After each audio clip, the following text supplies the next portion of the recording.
Para la tribuna. No es ninguna novedad, pero estamos asistiendo a la profundización de un fenómeno muy nocivo para la política, el cual a su vez replica el funcionamiento de las redes sociales. Los políticos solo hablan para su tribuna. Efectivamente, en escenarios de enorme polarización, donde el rechazo al adversario prima, no hay pretensión de representar a la totalidad y menos aún de escuchar otras razones. El presidente Milei traslada la lógica algorítmica y la pasión cuantitativa por los likes al mundo real y pesca en la pecera. Ni siquiera se arriesga a un par de silbidos en la feria del libro y su conexión con la gente se realiza a través de reposteos ajenos y la amplificación de los 4 o 5 periodistas militantes de la ausencia de repregunta. Consiguió una media sanción de una ley de bases algo desvencijada, pero aún así lo suficientemente potente como para generar transformaciones de peso. Así se profundiza una dinámica de su gobierno por la cual se hace necesario analizar separadamente lo que dice y lo que hace. Porque mientras la retórica se mantiene incendiaria, ustedes lo escuchan a diario, el hacer, ¿sí? El hacer, ¿se acuerdan de la famosa frase también de Kirchner? De decir, pongan atención en lo que hago, no lo que digo. Sería más o menos así. Digo, pero el hacer parece más acorde a ciertas prácticas políticas tradicionales donde lo que hay es negociación. Cosas que se obtienen y otras que se ceden. El ejemplo de la ley bases es un buen ejemplo. La diferenciación entre el decir y el hacer se vio además claramente con el anuncio del cierre de organismos que al final no fueron tal o que en todo caso han sido reabsorbidos, recortados, etcétera. Acá nosotros lo mencionamos, podemos repetir el caso del INADI, porque me parece que es el caso emblemático. Para la tribuna propia se anunció su cierre. Recuerdo a Dorni haberlo hecho en una conferencia de prensa. Eso satisfacía a los leones. A su vez también satisfacía la indignación bien pensante de los de enfrente, que pretendieron instalar que sin el organismo, sin el INADI, la gente iba a salir a la calle a decir gordo, negro y puto a todo el mundo. Naturalmente eso no sucedió y el INADI a su vez pasó a depender del Ministerio de Justicia. O sea, no se cerró, o en todo caso digo, tomó otro, reconfiguró y fue absorbido por este caso por el ministerio. Sin embargo, a ninguna de las dos tribunas le importó eso y siguen repitiendo que se cerró. Unos para celebrar la batalla cultural gramsciana del León y otros para poder tuitear un día entero que se viene el fascismo. Pero, claro está, el hablar para los propios no es un asunto exclusivo del gobierno. Miremos si no el discurso del radical Rodrigo de Loredo, el jefe de su bancada en diputados, en la última votación que diera justamente la media sanción a la ley de base. Son 15 minutos de una pieza digna de estudio en la que el tono de voz elevado, ustedes escúchenlo, mucho grito y sostenido, eh, artificialmente durante buena parte de la intervención, pareciendo como tratando de, o suponiendo de que eso es lo que tiene que hacer un opositor, ¿no? Gritar. Sin embargo, de Loredo, ¿se acuerdan que es el diputado que lloró por no poder ayudar al gobierno? Comenzó con un repaso interesante y bien articulado de la tradición reformista no revolucionaria del radicalismo, y que lo hizo como para justificar las reformas planteadas por su espacio y que finalmente fueron incorporadas a la redacción final de la ley. Algunas que me parecen sensatas, por cierto. Ahora, claro, el punto es que De Loredo está en una encerrona, digamos, está en un callejón. O sea, Córdoba, su provincia, votó masivamente a Milei de modo que él cree no poder darle la espalda a su electorado. Al mismo tiempo necesita diferenciarse de su rival interno, Lustó, que pretende reivindicar la línea más progresista frente al ala liberal de Loredo, dentro del radicalismo por supuesto, pero a su vez necesita seguir siendo opositor. Yo desconozco cuál hubiera sido una salida más digna. aunque o sea, defender los principios y los valores que uno tiene es siempre posible y hasta gratificante. Lo cierto es que De Loredo, tras acusar al gobierno de autoritario, de realizar un ajuste brutal y de acusaciones muy, muy graves, luego indicó que su bloque acompañaría la ley para quitarle al gobierno la excusa de un Congreso que le traba las iniciativas. Es un argumento curiosísimo. Porque de hecho, si los bloques opositores lo utilizaran, no habría oposición a ningún gobierno. Y solo para eludir las acusaciones de ser una máquina de impedir. Pero además, diría yo, muestra este síntoma de los nuevos políticos, que antes que nada quieren quitarse responsabilidades. Y se sienten más cómodos en el rol testimonial de los gritos, para luego verse reproducido en YouTube o recortado en Instagram, los 2 minutos de fama. De Loredo habla, entonces, también a su tribuna, aunque quizás en ella haya solo un espejo que se llama Narciso. Por último, el ejemplo del espacio opositor mayoritario, que se abroqueló y sostuvo su negativa, ¿no? Me refiero, por supuesto, al peronismo, a la Unión por la Patria, como quieran llamarlo, en términos amplios del espacio popular. La votación, de hecho, lo mencionamos al principio del programa, estuvo precedida justamente por el discurso del último sábado de quien sigue apareciendo como el liderazgo menguante, pero mayoritario del espacio, que es Cristina Kirchner. Ahora, que Cristina hable en Quilmes y que lleve ya tiempo haciéndolo en el conurbano que le es más que afín, es el fin de la metáfora de la tribuna, es decir, no merecería agregar mucho más, hablando de tribunas propias.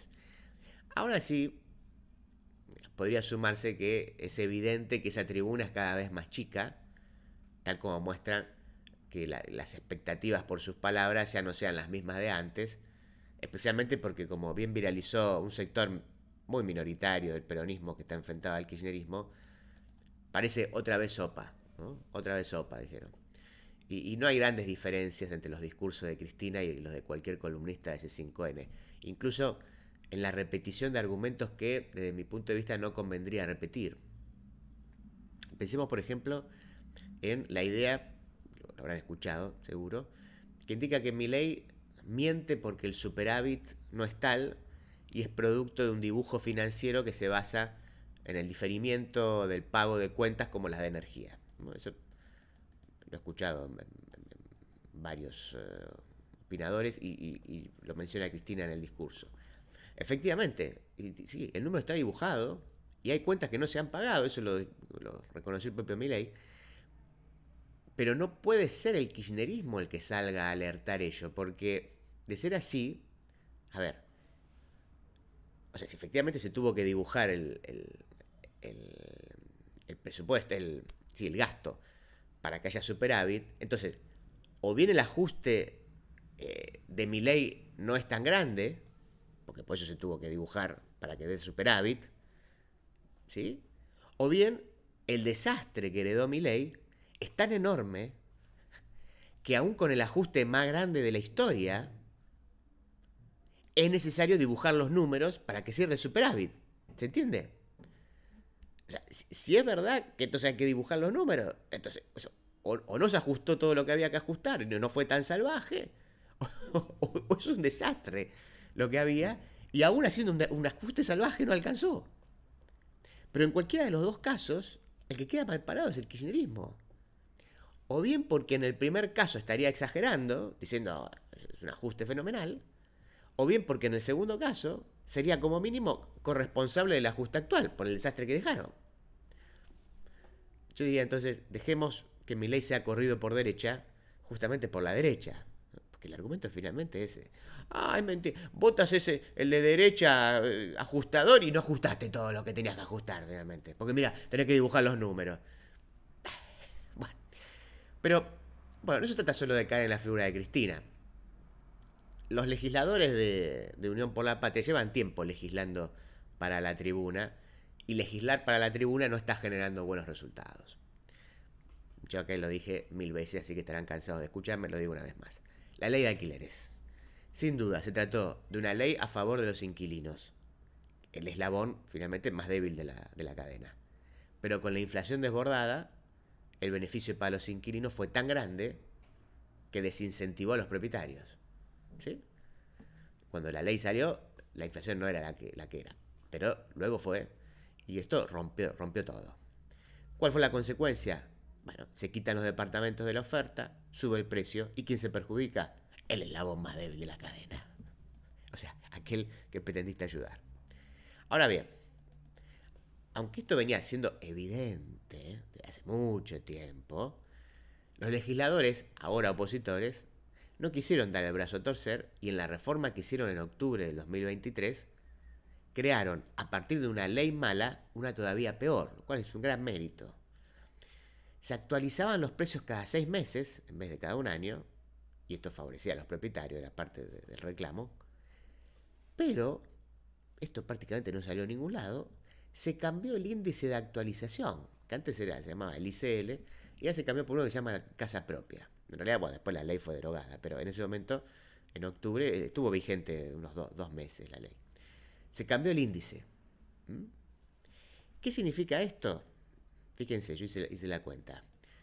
Lo digo así en números redondos, pues un poco más, un poco menos, obviamente eso varía mes a mes. Pero con una inflación de alrededor del 125% en el último semestre, o sea, cuando tuvieron que actualizar, digamos, en los últimos 6 meses de que está vigente, desde que empezó a estar vigente esa ley, más allá de la derogación posterior, pero si se firmó ahí un contrato, está vigente. Bueno, en los últimos 6 meses la inflación fue más o menos del 125%. ¿Saben cuál es el índice de actualización que arrojó el índice casa propia, que es el que metieron ahí los legisladores, sustituyéndolo por el otro? Dio 50%. Inflación 125, actualización 50. ¿Ustedes creen que algún propietario ofrecería su propiedad en estas condiciones? Con una inflación de 125 y una actualización de 50, que a su vez va a seguir siendo, va a seguir teniendo una diferencia tal a lo largo de él, un contrato que dura 3 años. ¿Alguien se lo puede imaginar? Entonces, al legislador no le importó la realidad. Porque uno pretende o supone que lo sabían. No son tontos, lo sabían. Por algo lo hicieron, por algo cambiaron el índice. Pero le importó la tribuna.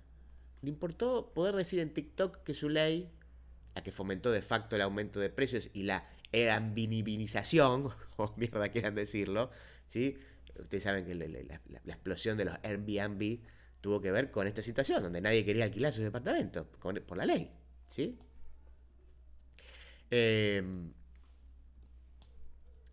Digo, le importó la tribuna, más allá de, y solamente para poder decir que en TikTok que su ley fue derogada por el gobierno cruel, que a su vez ahora puede mostrar la explosión de oferta como un activo de su gestión. Leía por ahí una nota, creo que dice que hay como 15.000 departamentos en oferta, que de hecho lo que se está dando es que antes un departamento que se ofrecía en menos de 2 días era alquilado y ahora ya no. Como que la gente puede elegir y que de hecho, bueno, hay precios muy altos que la gente rechaza, pero como que el mercado, digamos que va acomodando. Ahora, ejemplos como estos hay varios. Mencionemos ganancias. También, alguna vez lo charlamos acá. Yo le digo mi posición, que entiendo que es controvertida, pero en lo personal creo que hay buenos argumentos para sostener esta idea del el salario no es ganancia. Yo creo que hay buenos argumentos. Pero también es verdad que se trataba de un impuesto progresivo y coparticipable, además de un impuesto que generaba mucho dinero para el Estado. La discusión viene, ¿se acuerdan? De la época de cuando el kirchnerismo rompe con Moyano, muchos años tiene. Desde mi punto de vista, entonces, quitarlo fue una irresponsabilidad electoralista de masa, con complicidad de los gobernadores que ahora lo reclaman, porque esa es la gran paradoja. Los mismos que en ese momento dijeron, sí, aplaudieron, ahora reclaman, porque ahora se quedaron sin plata. Subir el piso de quienes empiezan a pagar ganancias, como se lo ha subido en la ley bases, con una actualización por inflación y con escalas razonables que comienzan en el 5% del excedente y no en el 35%, como era la ley antes, es una medida que parece sensata. Es sensata, creo que el piso lo pusieron en 1.800 y a partir de ahí empezás a pagar el 5% del excedente de 1.800. Parece sensato, ¿no? Entonces, salí a denunciar la inconsistencia de mi ley, que efectivamente como opositor vota por quitar impuestos y como gobierno lo sube, es tribunear. Claro que Milei es inconsistente, pero el error lo cometió cuando avaló la eliminación de ganancias, no ahora. Y ese error fue propiciado por el candidato del gobierno anterior.